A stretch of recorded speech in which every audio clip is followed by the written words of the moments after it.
Assalamualaikum teman-teman, jumpa lagi dengan saya Zaim. Pembakaran Al-Quran baru-baru ini di Swedia telah memicu kemarahan di dunia muslim.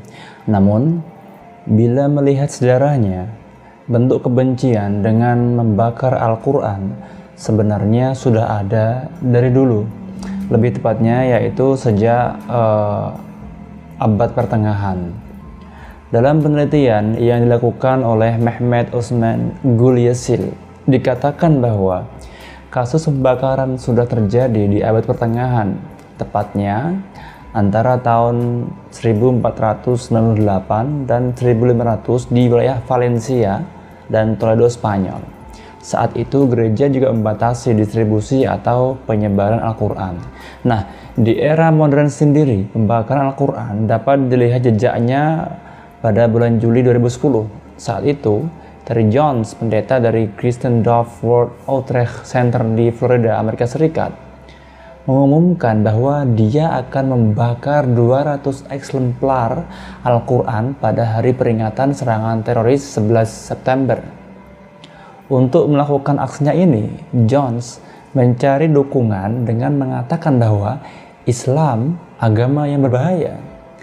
Al-Quran adalah kitab yang mengajak seseorang untuk masuk neraka, dan Al-Quranlah yang bertanggung jawab atas peristiwa 9/11. Begitu katanya. Sebagaimana kita tahu, 11 September menjadi tanggal mengerikan bagi Amerika Serikat. Nah, di sini Jones seperti ingin balas dendam ya. Tetapi rencana pembakaran 200 Al-Quran ini gagal karena adanya berbagai protes keras di Amerika dan juga tentu di dunia muslim. Meski demikian, pada Maret 2011 dia diketahui membakar Al-Quran. Dan juga 2012 ia membakar Al-Quran lagi sebagai protes terhadap pemerintahan Iran yang kala itu memenjarakan seorang pastor. Lambat laun, aksi Jones ini ternyata menginspirasi para politikus Eropa. Misalnya, tahun 2016, politikus sayap kanan Belanda, Geert Wilders, bersumpah untuk melarang Al-Quran di Belanda. Dan pada tahun 2019, Rasmus Paludan, orang yang sedang kita bicarakan ini, melakukan pembakaran Al-Quran di beberapa kota di Swedia. Hal ini akhirnya memicu kerusuhan di beberapa kota saat itu. Beberapa orang pun terluka dan juga ada yang ditangkap. Rasmus Paludan semakin menjadi-jadi.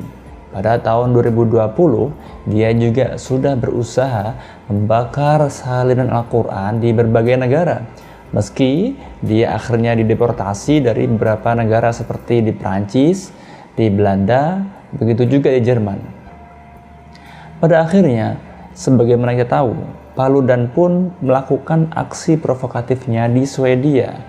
Kalau kita memperhatikan videonya yang viral itu, dia melakukan aksinya dengan begitu tenang dan dilindungi oleh polisi saat membakar Al-Quran di depan kedutaan besar Turki, yaitu di ibu kota Swedia, Stockholm.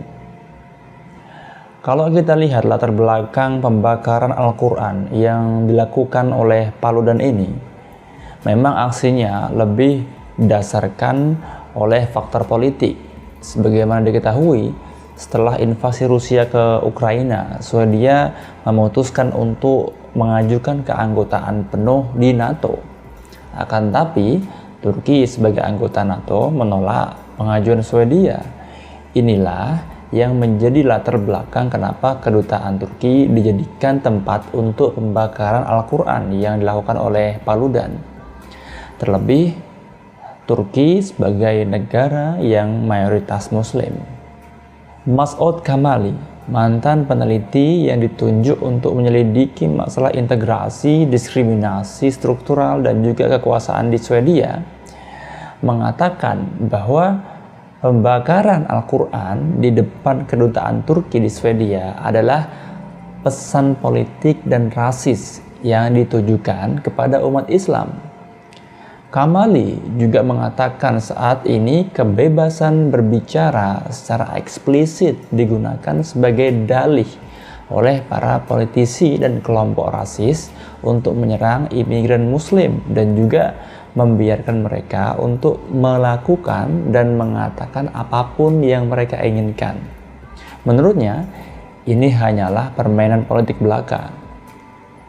Dalam bukunya Racial Discrimination, Kamali membeberkan bagaimana umat Islam digambarkan secara negatif dalam buku sekolah di Swedia, di Jerman, di Inggris, Prancis, Austria, Polandia, dan juga di Yunani misalnya. Pembakaran Al-Quran di Swedia, begitu juga rasisme anti-muslim oleh politisi sayap kanan seperti Marine Le Pen di Prancis atau Partai Nasional Inggris di Inggris adalah representasi dari tradisi panjang sistem pendidikan dan politik di negara-negara Eropa dan sekitarnya. Partai-partai rasis Eropa pada intinya memiliki satu kesamaan, dan itu adalah anti-Muslim.